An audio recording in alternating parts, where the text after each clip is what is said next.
మాంజయోయభిచారేణ భక్తి యోగేన సేవతే సగుణం సమతీత్వా తాన్ బ్రహ్మ భూయాయ కల్పతే.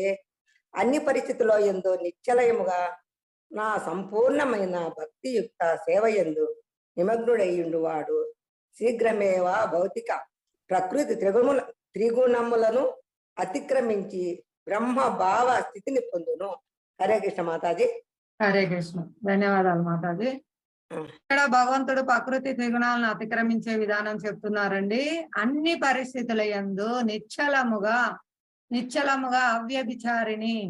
వ్యభిచారి ఏం చేస్తుందండి? ఒక భర్తతో ఉండదు, తిరుగుతూ ఉంటది వ్యభిచారి. కానీ అవ్యభిచారిణి మనసు అలా ఉందండి. భగవంతుని యందు లేకుండా మనకి ఇప్పుడు వ్యభిచారి మనసు అన్నమాట.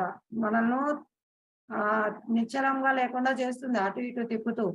కానీ ఎప్పుడైతే అవ్యభిచారిణి మనస్సుతో మనం అన్ని పరిస్థితుల యందు నిశ్చలంగా సంపూర్ణమైన భక్తియుక్త సేవ ఎందే నిమగ్నుడై ఉంటే వారు శీఘ్రమే ఈ భౌతిక ప్రకృతి త్రిగుణాలను అతిక్రమించి బ్రహ్మభావ స్థితిని పొందును.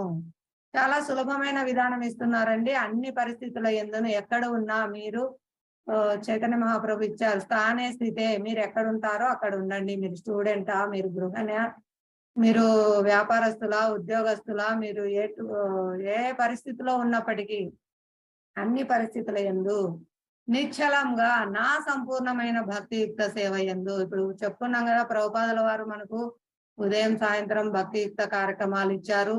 వాటన్నిటిని మనం పాటిస్తూ సంపూర్ణంగా మనం మన మనస్సును భక్తియుక్త సేవ యందే నిలిపితే వారు వెంటనే ఈ భౌతిక ప్రకృతి త్రిగుణాలను అతిక్రమిస్తారండి. వాళ్ళు పూర్తిగా బ్రహ్మభావ స్థితిని పొందుతారు. అంటే పూర్తిగా భగవంతుని యొక్క చైతన్యంతో భగవంతుని సేవలో భగవత్ ప్రేమలో నిండి ఉంటారనమాట. ఈ మొదటిది భగవంతుని యొక్క నిరాకార బ్రహ్మము.